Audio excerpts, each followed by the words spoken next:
Good evening, and welcome to this edition of Thinking Thursday, a time for us to think about our mental wellness. And remember, wellness is wellness. Mental wellness is just part of our life. You don't have to think about it as a separate entity, it's just who we are and what makes us healthy and whole. So, we're here tonight. Now, tonight, I'll let you know the topic right off. We're doing a continuation of last week because last week I could not hear, I couldn't see what you were writing. And there were so many comments I didn't get to that I want to really take the time and answer them tonight. If you've never been with us before, you don't know that we start with some relaxation breathing, a time to blow away the cares of the day and to be able to focus. So, for those who've been before, get ready. If you've never done it, let me quickly tell you.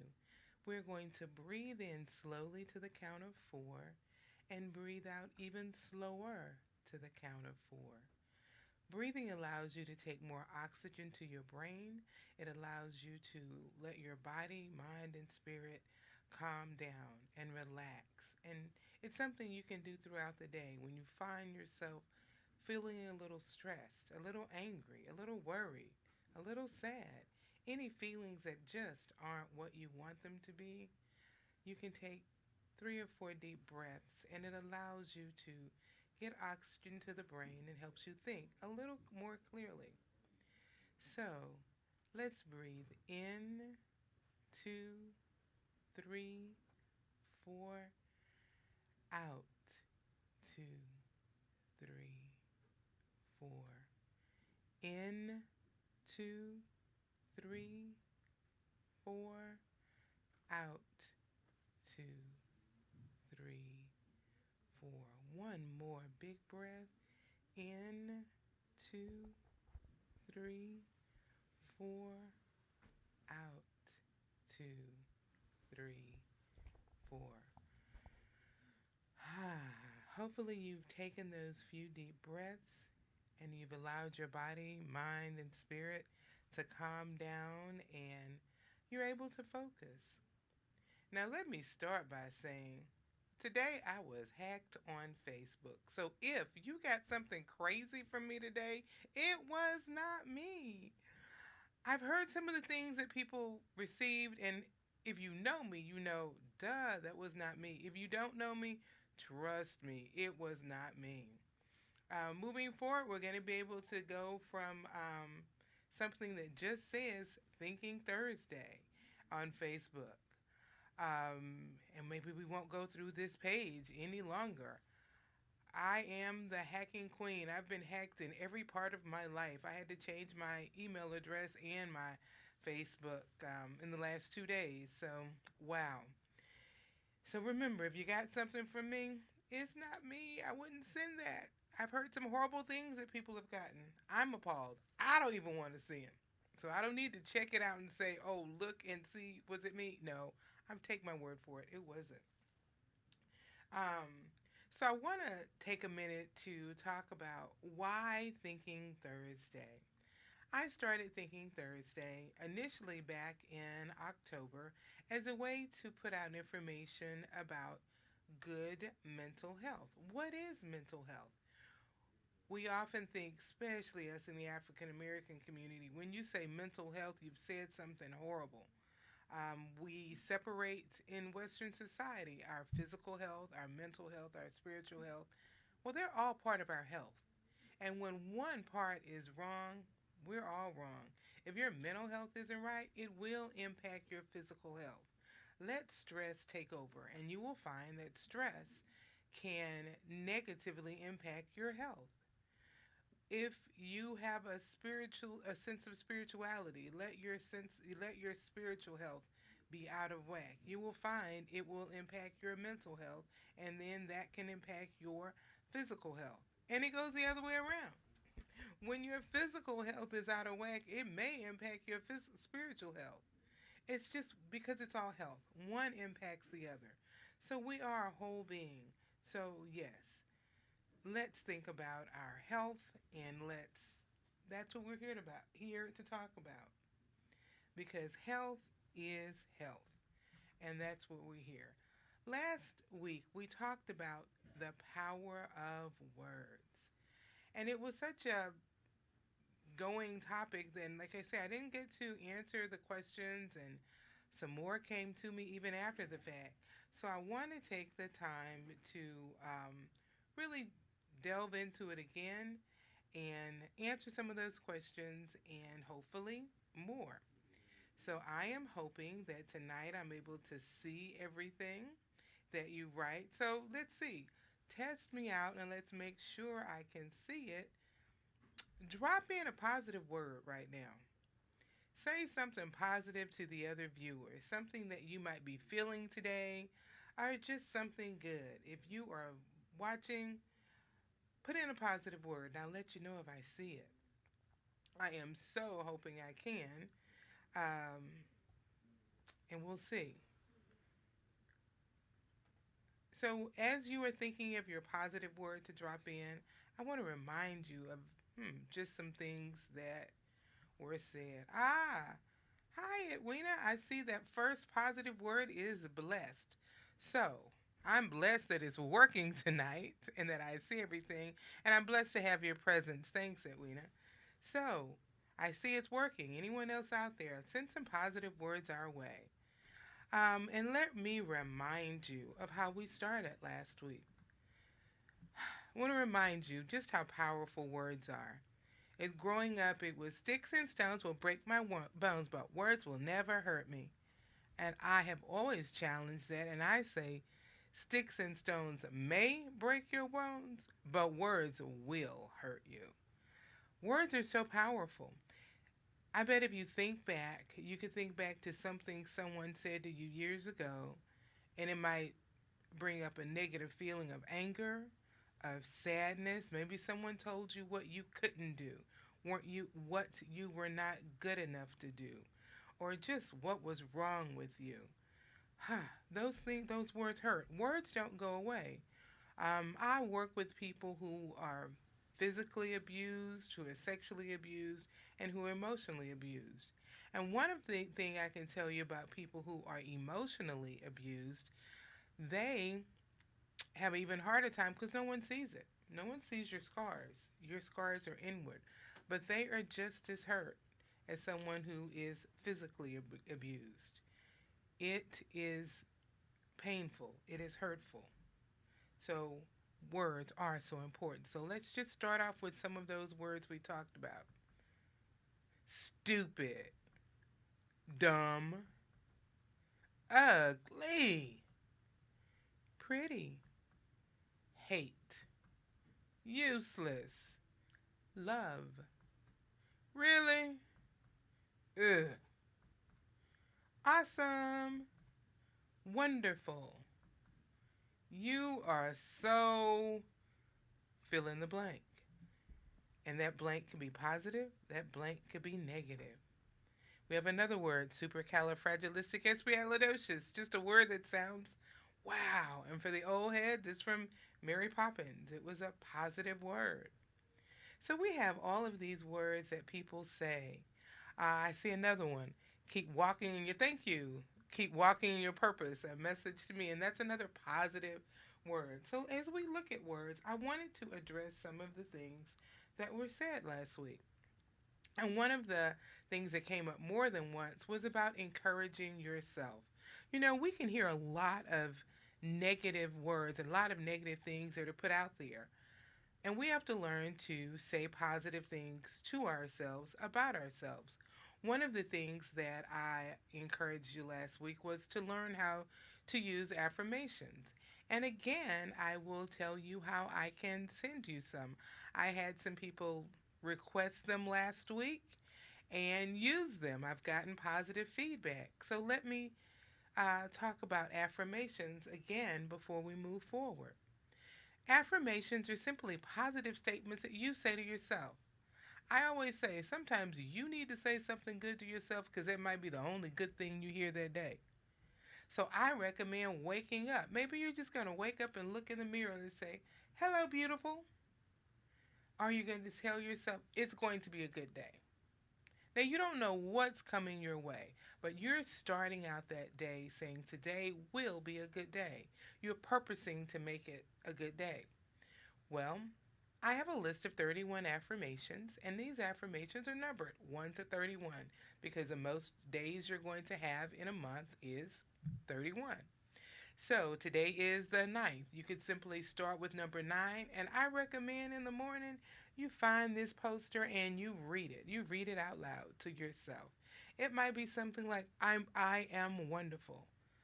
It might be I am a conqueror. I'm an overcomer. There are 31 of them. I don't know them all by heart, and I create new ones all the time. If you would like to get a free list of affirmations, you can send me an email to B Lucas, that is BLUCASLPC,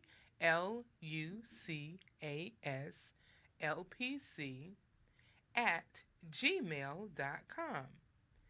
You can also call 682 272 3949. That's how you can contact me.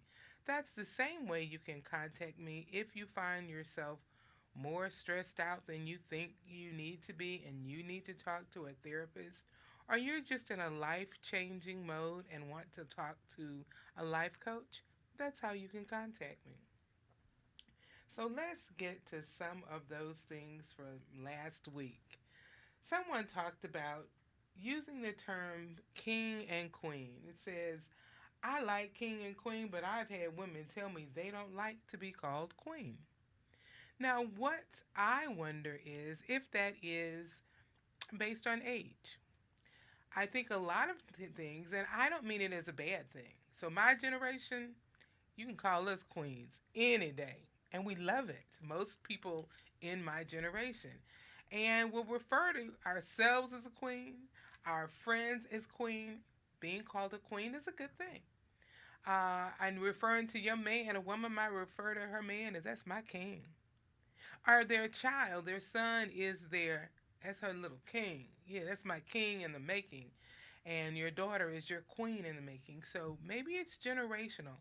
Now, this is one I didn't get a chance. I really planned to ask some younger women what could be offensive about the word queen or king. If you know or you feel that way, drop it in there. Let me know. Put something in here and I will share it with others. But I say you started with that one because I think we do look at generationally words change, and what may be complimentary to one may be insulting to another based on age or just even locale. Maybe in the South we say things one way, and in the North they say it another, or see it another way, or feel differently about it. So there's so many things that can connect with it and make language difficult. Um, Hi, Claudia. I see you there too. Hey, Loretta, you got my name right. Thanks. So I see you out there. Um, let's look at, and oh, Loretta says that maybe the king and queen for some people is a tie to the Muslim faith, and for others, they may feel that is problematic. Hadn't thought about that way. Uh, One has told me that it should be like the guy is trying too hard and it doesn't seem interesting. So when you call someone a queen, they're feeling like, oh, you're just working too hard. And again, that might have has to do with age. I have a friend who, when she became a grandmother, she didn't want to be the grandmother. She wanted to just be the queen. So again, and she, in your 50s and want to be the queen, not the grandmother. 40s, 50s. So I think those are some interesting things I've heard. Um, I see that one someone shared was that one of her sons always greets her, "A beautiful," and she says she loves it. Makes me know he's nice to women he sees because, ladies, it is said if you want to know how a man's going to treat you, see how he treats his mother. So she feels like because he is telling her, "A beautiful," that is going to rub off on how he treats others. And what I have to say about that, it's awesome to see a parent-child, a mother-son um, bond and relationship where you can say something nice about another person. And it's okay. It's okay, parents, to stop and just say something nice or make it a habit. Hi, Kanetra. I see you there as well. It's okay. Parents, stop and think. Well, I'll do it from the parent point of view and the child point of view. Parents, when your children were young, or if you have grown children, or if you have children who are young now, when's the last time you said something positive to them just for the heck of it? When was the last time you told them, I love you? A lot of times we forget, well, they know I love them. Um, don't you want to hear those words every so often? And even if your response, my child, since he's not listening, I can tell you, when I tell him, I love you, or I'll just go, ILY, what he's going to say, I know, Mom. But there is that little smile on his face that lets me know that, oh, yeah, he wants to hear it. So you share that with those you love. If you're the adult child of a parent, when was the last time you told your parent you love them? Those three simple words are very powerful. And when people hear them, they feel good. It's something so simple.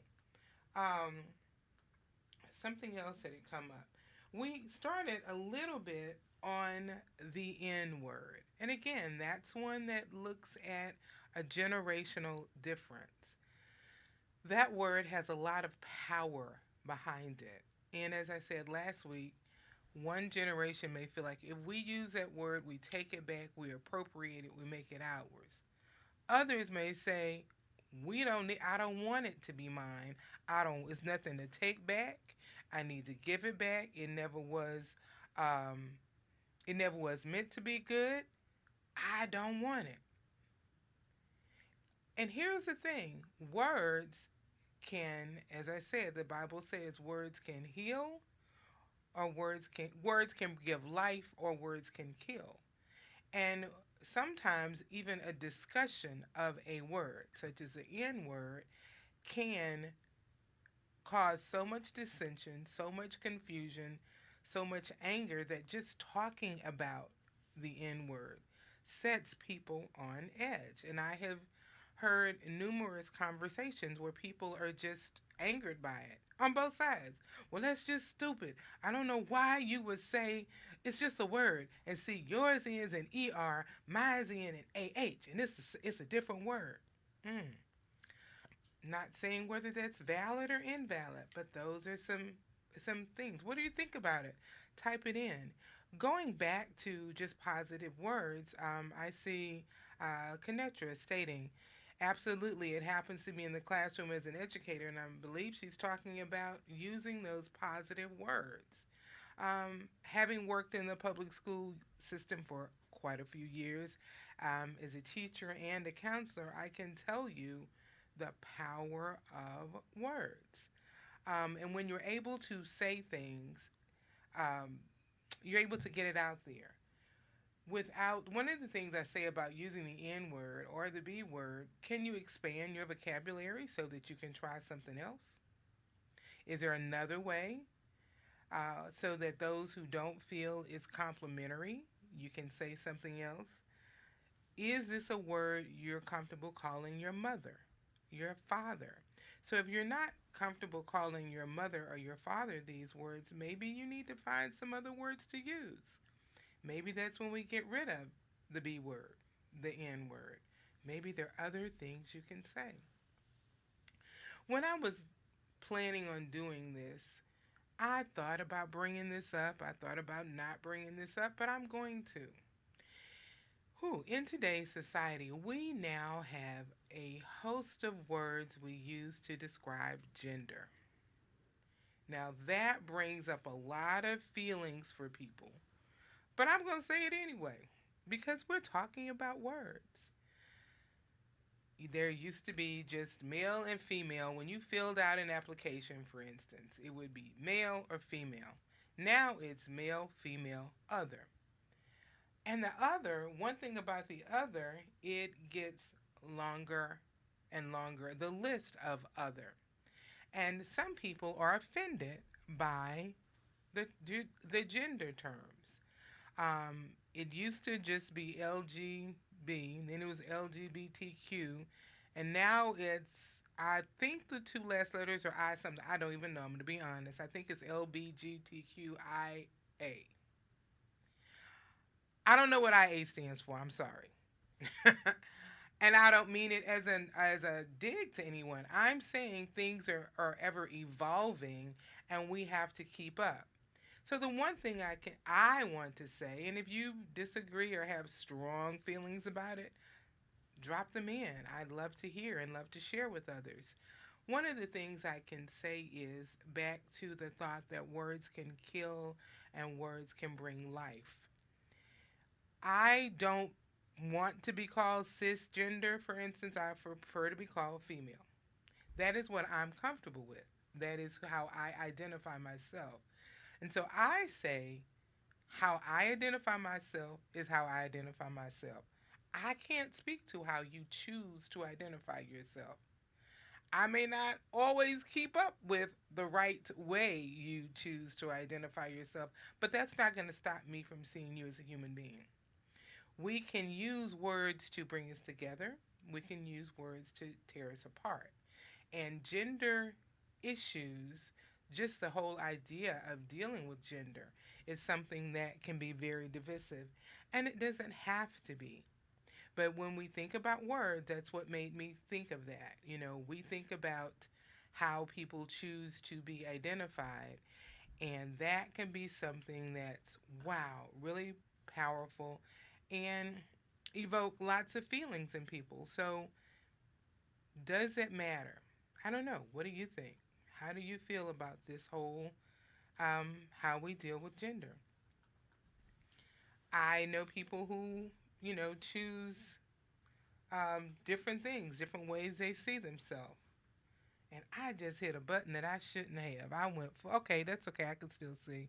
I was like, oh my gosh, I went full screen. Will I be able to see? I still can. Um, any other comments about that? So, looking back at a few more from last week, um, someone commented on we definitely need more interactive words and consistency with our affirmations. Meaning, it's okay. Like I said, back to your kids. Okay, you go tonight. I'm feeling real good. She was right. I'm going to go tell my child I love you. I haven't told him in 5 years. Is it going to be another 5 years before you do that? So being consistent with your positive language. Now, I am not such a Pollyanna, pie in the sky that I think if you just say good things, the world's going to be wonderful. No, our world is pretty challenging. However, if you only say negative things and generate negative energy, our world will be horrible. What the positive words can do and generating that positive energy can just uplift you or it might lift up someone else. Think about those words we used before. Um, you are so wonderful, awesome, ugh, really, love, useless, hate, pretty, ugly, dumb, stupid. When you hear, you realize how much power those words have. And by that power, what I mean is they're going to evoke feelings in you. So, yes, there's a lot of power and strength in how you would use those. So, what do you choose to do? So, I say I agree with Josh from last week, stating that we need to be consistent. So, how do you do that? I've given you the idea of simply just telling someone in your family. I challenge you just in your family. And there's some of you who routinely out there, you do that. You're telling your kids, I love you. And it's not just words, you do have to show them, but the word part is important as well. So just telling them. With COVID, we are not getting out. I hope you're not getting out as much as you used to. But one of the things I used to do years ago when I would go to a restaurant, and this was years ago when I lived in Dallas before, I had a friend, we created tip cards. And we'd leave, when we left a tip, it would be a little card with it with a positive note already typed out to the person. It might be an affirmation, it might be a scripture, but it was something positive we left with the waiter or waitress who served us. Part of that was, and you'd be surprised, people will come, they come and catch you as you're walking out. Oh, I needed to hear that. Oh, thank you. People were really very happy because people don't hear the positivity. Again, I'm not saying that positive words are going to fix everything, but by gosh, they're definitely not hurting anything. So begin to think of ways to go out of your way to say something positive, to do something positive. Just in doing that, people really loved it. When we think about, let's see, a few more. Um, Let me see if I have a few more on here. Oh, another one was someone called me later and said, when you say mental health, I still, man, that's just still hard for me to hear. Um, and that's challenging. But I wanted to remind you again, I haven't in a while, mental health is just health. And as I always say, if you break a leg, hopefully you're going to go get a cast, wear it till you need to, and let it heal. If you are diabetic, hopefully you'll do some change in your diet. If you're asked to take insulin, you'll do it. You'll do what it takes to keep it in check because it's all part of your health. Mental health is the same. It's part of your health. If you need to do something to make yourself better, do it. And words can be part of it. Again, I'll say if you have trouble thinking of ways to tell yourself positive, something positive, send me an email at blucas, that's BLUCASLPC at gmail.com. I've worked with parents who use them. They use it as a family thing every day. Okay, what's the thought for today? And everyone reads it. I used them in the school system. I would send out an affirmation and quote once a week everywhere I worked as a counselor. It would be the way to start the week off for the school. There are so many things you could do just with using positivity. Our world right now is a little crazy at best. Last week we talked some about the Black Lives Matter movement. And for some, that's a sense of pride, that's a sense of, tell me, I love it. Others want to use it and say it's a sense of hate. Again, words. What do they mean to you? What do they evoke in you? For me, it's a sense of Black Lives Matter. I got it. I feel it. I'm on it. For others, not so much. So when others hear white power, that's going to take you a whole nother place.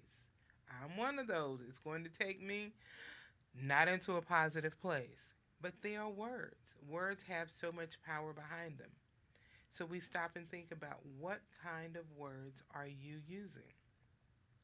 So I want to kind of challenge you. Here are a couple of challenges. I've already said take time to tell your family, first off, you love them. And mean it. And if you don't love them, that's another issue.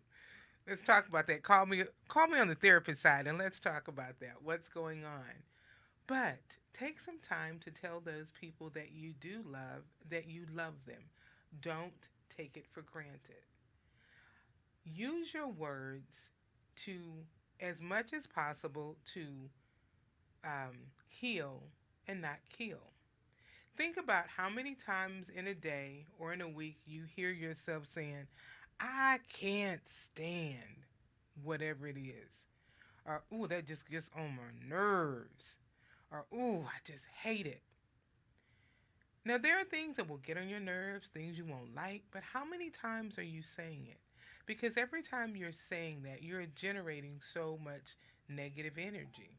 You are putting all that out there. Just because you don't like it, does that mean that You have to let it control you. A lot of the things that get on our nerves, we allow that thing, that person, to control us. How do I mean they control us? If you're having to say, I can't stand either a person or a situation all the time, it's controlling you because it changes it. Because when you're in that I can't stand mode, your face changes, your tone changes.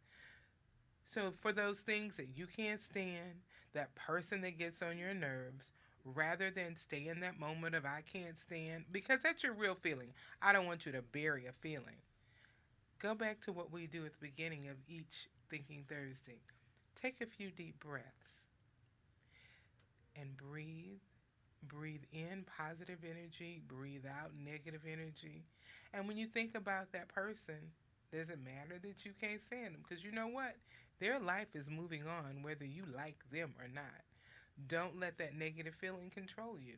Move forward and work past it. So the second challenge is if you find yourself saying negative things repeatedly, challenge your words. Find another way to feel it. Do not suppress your feelings, stuff your feelings, and think about, no, they're real. Genuinely find another way to manage how you're feeling, how you're thinking, what's going on. The final challenge would be to find a way to say something nice to someone else. We talked about the family. As I said, it's a little harder in COVID, but most people, you're still going to the grocery store unless you're ordering your groceries and having them um, contactlessly delivered. If you're still getting out there, say something nice to the cashier. Just a simple, I hope you're having a good day. I appreciate you having to work through this because, man, you really are a frontline essential worker. We forget that because the cashier is there for you to get your groceries. They don't get the kudos for being on the front line, but they are. They're just as vulnerable because they have to go through so many people breathing in their face, whether they want to wear a mask or not. So say thank you to someone. Two very positive words. If you're on the phone, and now we're doing a lot more with customer service, and if you're like me, you can't stand being on hold. That is like totally one of my shortcomings. I'm gonna be on hold for how many minutes? Oh no, I can't do it. Can't do it. But when you do get through, maybe you really are on hold because there have less people working and more people calling in, and that's not a good mix. Even if you've been stressed out, can you say something kind to that person? Man, I hope you're having a good day. You'd be surprised. And a lot of times, that attitude can go a long way, and you'll end up getting freebies that you've never would have gotten before. It has worked for me, but I'm genuine when I do it, but sometimes it's rewarded. So that's a good thing. So your challenge is to think about your words. Think about the power you have in simple words. Um, as you think, and think before you speak. The last challenge. I constantly am reminding people, you can't take words back. So think before you speak. Take 2 seconds when you're in that zone of I can't stand, that person makes me sick. Well, that's a lot of power you're giving them to make you sick, really? Or whatever you want to say to that person, stop, think, take 2 deep breaths. And a lot of time before you do that, something totally different will come out of your mouth. You will surprise your own self with what you end up saying. It's like, oh, that's not what I was thinking. That's not what I was going to do. So, this was a little shorter because I really just wanted to finish up thinking about how impactful our words are. So, I do want to say, not a lot of times now, especially with everything going on with COVID-19, we're stuck inside. We have the same people we have to speak to, and we're tired of speaking to them because there's nobody else. I love you. You're my family. I don't want to see you anymore. I'm tired of you. That's real. Understand that it's real and don't beat yourself up for that. Maybe take that break and really think before you speak, because you can never, ever take words back. You can apologize. You can say, I'm sorry. You can say, didn't mean it. That's not what I really meant. But words can never be taken back. So, as you're in the home, or as you find yourself becoming more and more stressed out, as a therapist, I'm here. I'm accepting new clients, and yes, it is teletherapy. You can do your therapy from the comfort of your home. You don't have to leave. You can contact me through that same email, blucaslpc@gmail.com, or give me a call at 682 272 3949. I will help you make your words count by making my words count so that you can hear something positive and you will be able to think more. So feel free to reach out. Reach out if you'd like to get that list of affirmations. Reach out if you're just not sure how things are going. Um, so remember, your words have power. Use that power carefully. And as I like to end by saying, mental health is health. So be healthy. And finally, last next week we will have a guest. We should be talking about, oh my gosh, my brain just left, post traumatic slave syndrome. I'm working to have a guest, and if all my technical issues work, we'll have Dr. Zina Bell, and she will be joining us, and we will challenge that difficult topic. See you next week.